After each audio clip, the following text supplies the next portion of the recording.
e agrotrogloditas, não aqueles que produzem de fato, que têm um agronegócio sério e etc., é uma verdade. Inclusive, Salles, você mesmo, eu acho que deveria se considerar impedido de capitanear uma CPI como essa.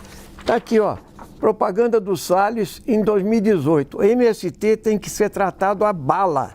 Está aqui, ó, caixa de balas, 30.6, nome do fuzil, etc. Os outros componentes da CPI, você tem desde delegado que confessa torturar presos em delegacia, entende? Gente que está ligado a grileiros, que o Globo levantou a capivara deles todos, entende? São bolsonaristas raiz, entende? Estão lá para fazer guerra política ideológica. A primeira reunião da CPI, que eu pude ver pelas câmeras, foi um horror, entende? De gente que quer matar, entende? Que quer fazer milícia no campo, entende? Trabalhador do MST é gente que tem hoje enxada, foice, quer um pedaço de terra para plantar, mas tem modernidade também. Tem agroecologia, pensa em segurança alimentar, produz alimentos para a agricultura familiar, que é essa que leva a comida para a mesa do trabalhador brasileiro, entende? Isso é que interessa.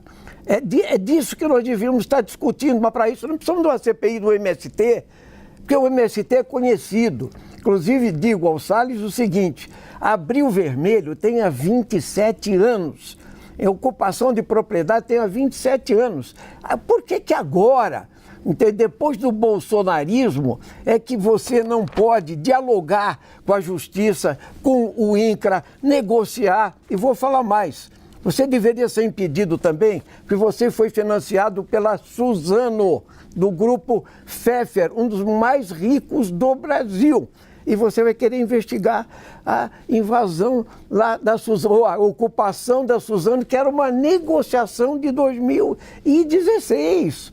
Então, na verdade, o que nós vamos ter lá é um palanque mesmo. Voltamos ao ponto inicial, mas tudo isso vai se esvaziar. Porque quando começar a CPI do dia 8, ou eles fogem da CPI, ou então essa vai ocupar o espaço nacional de verdade. Não existe o que criminalizar no movimento dos trabalhadores sem terra.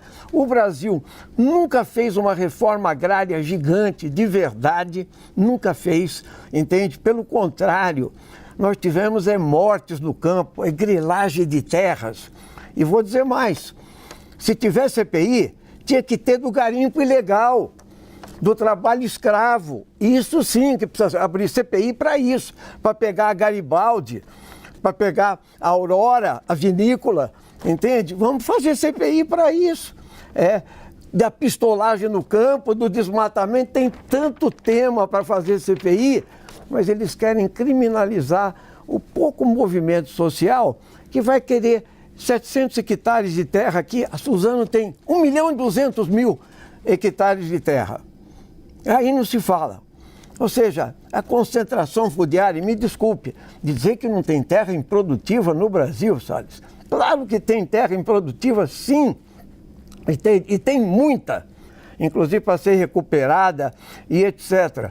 Nós poderíamos, sim, distribuir terra, financiar, modernizar, entende? Isso tudo pode ser feito, mas isso não será assunto desta CPI. A colega dele, na semana passada, foi desmascarada em plena CPI, quando ela levantou essa discussão de conflito de interesse, e uma jornalista perguntou: mas a senhora não emprega a esposa do José Rainha no seu gabinete? José Rainha, esse que está preso por extorsão, né, lá em São Paulo. Aliás, essa mesma assessora, esposa do Zé Rainha, também foi presa por formação de quadrilha. Então, se há um grupo que tem total ausência de imparcialidade e compromisso com um lado, é a turma que está lá ao lado dos extorquidores, lá da turma do José Rainha. Eu não acho que é esse o ponto principal. A questão principal são realmente as irregularidades, os crimes, aquelas coisas que são cometidas no campo e que são cometidas há muito tempo. A sociedade brasileira evoluiu muito e não aceita mais o desrespeito ao direito de propriedade. Se houver terra improdutiva e ela seguir o procedimento do INCRA de avaliação, de constatação de que ela é improdutiva e o governo fizer o assentamento, terá feito dentro da lei. Mas não pode nem o MST, nem a Via Campesina, nem a Frente Nacional de Luta, nem o MTST, nem ninguém pode arrogar para si próprio o direito de decidir, né, fazer uma reforma agrária, uma distribuição de propriedade, invasão de propriedade. Isso é coisa lá de Cuba, de Venezuela. O Brasil não. O Brasil é um país capitalista, que respeita e deve respeitar o direito de propriedade. Se houver realmente uma maneira de fazê-lo de acordo com a lei e houver mérito, o governo pode fazer. Ele foi votado para isso, tem recursos para fazer. O que não pode é permitir que um grupo se arvore no direito de fazer isso à margem da lei. Aí é que não pode. E é justamente isso que vai ser investigado durante a CPI. Essa CPI tem muita coisa para mostrar.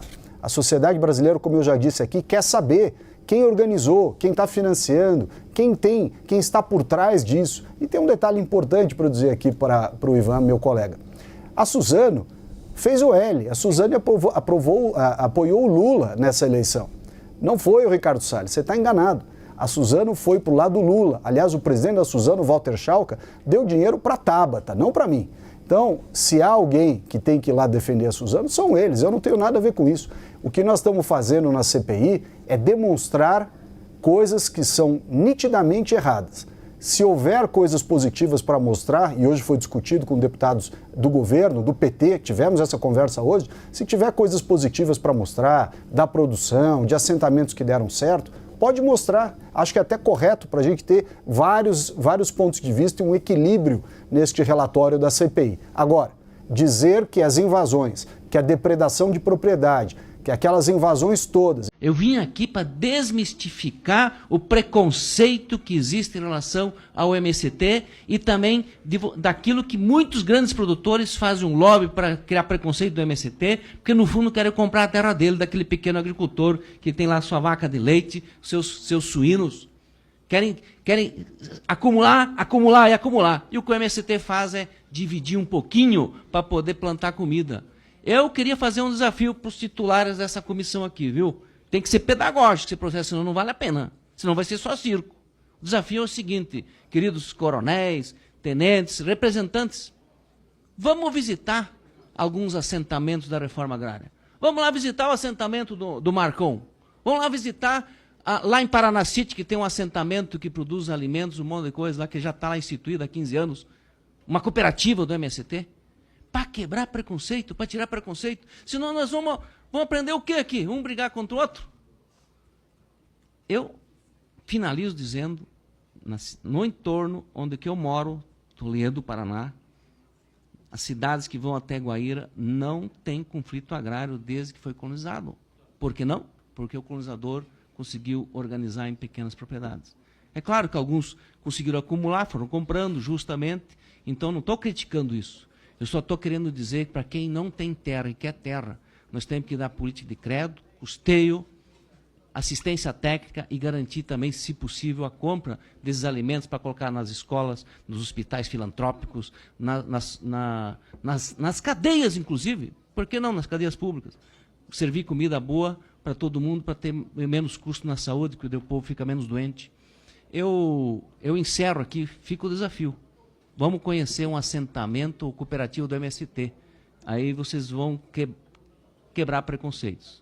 Porque eu sei de gente que matou, tomou na mão grande áreas e áreas, lá também na região oeste, mas lá para os outros lados. Então isso é muito sério.